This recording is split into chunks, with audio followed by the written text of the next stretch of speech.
Well, what's actually emerged is not so much a new research area because we have established strengths in things like the environment, in agriculture, in urban studies.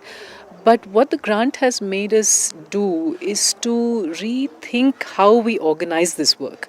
So I think it's helped us increasingly become aware of potential collaborations between our own faculty and others so that we're doing more interdisciplinary work than was the case earlier.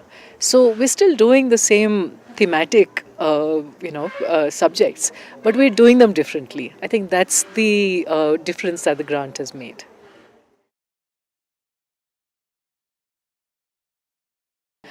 Evidence based research is, I think, tremendously important for policy making, especially on issues which are in the public eye, which tend to be quite controversial, and where there tends to be very sharply divided opinions with two sides polarized, opposing each other.